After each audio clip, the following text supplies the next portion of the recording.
Hello and welcome to another week of Queer Comics. I am Trana Winter. Always happy to be here with you having these weekly discussions. I hope you're enjoying these videos. I am definitely enjoying making them and watching all the videos of my fellow queer comicers. This is a good bunch of people. It's kind of intimidating. And so this week we are talking about what does it mean to be an artist? What is the definition of an artist? And it is just so fucking tricky. I mean, the premise for my weekly videos is that I do them in one take, no editing, just on the fly, you know, because I don't have any technological ability and I don't know how to edit videos together. It's beyond my technological abilities. And also I kind of just like being in the moment and just, you know, talking to you directly, uncensored, unedited.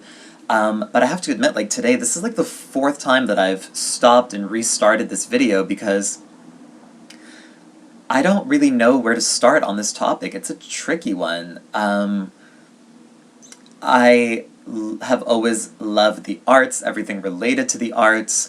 You know, from a very early age in elementary school, that is always what I gravitated towards. I don't do physical activity. I do not do sports. There's nothing more horrific to me than an athletic pursuit. My pursuits have always been of an artful nature. So you'd think that talking about this would come easily to me, but it really doesn't because I don't fucking know what makes an artist. You know, that's a title that is either bestowed upon you or a title that you give to yourself and claim for yourself. I don't know if I've really claimed that for myself yet. I'm kind of with John Waters on this in that, you know, being called an artist is sort of a title that is bestowed upon you. There is something, you know, sort of complimentary about it. I'm much more comfortable referring to myself as a creative person, as a performer, as an entertainer, but without diminishing the value of what I do and, you know, what other people, especially in comedy, do. Of course, there is an artfulness in what we do when it's done well. And, you know, you want your work to be taken seriously. Even in comedy, of course, we're making people laugh and entertaining people, but, I mean, at least for me, like, I, you know, always try to take things to a deeper level. I hope that people take something away that runs a little deeper than just laughing, although that is great on its own. I guess what I'm trying to say is that, you know, calling something art automatically ascribes it or imbues it with a certain amount of value. And so, you know, it's not a word to be taken lightly. It's sort of like the way that, you know, the word legendary and legend and icon are thrown around to apply to everyone, and it sort of, you know, diminishes the value of that word. And art, obviously, is a word that gets thrown around just as much. But I guess at the end of the day, it's up to each of us to determine what we consider to be art, what we choose to consume as art. I mean, I see a lot of stuff that is considered art that, you know, just doesn't speak to me personally. It's very subjective, and, you know, again, I'm not pretending to have the answers here.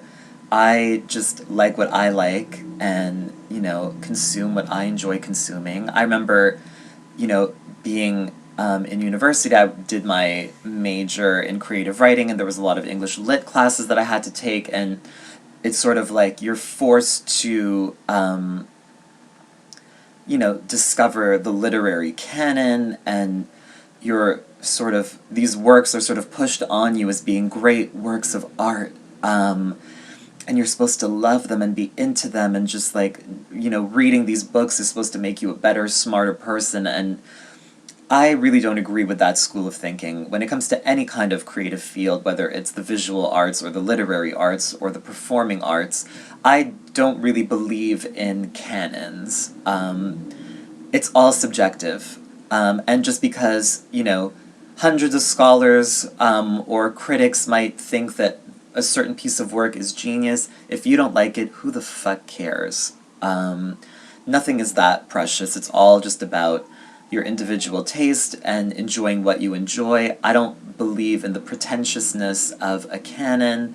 I used to feel sort of like, am I missing out on something because I don't like James Joyce? And then you realize that no, you're not fucking missing out on anything. Like, life is too short. Just do what you want to do, consume the art that you want to consume, and just fucking enjoy. Like, I don't even believe in guilty pleasures anymore. Showgirls, the movie, is a fucking work of art.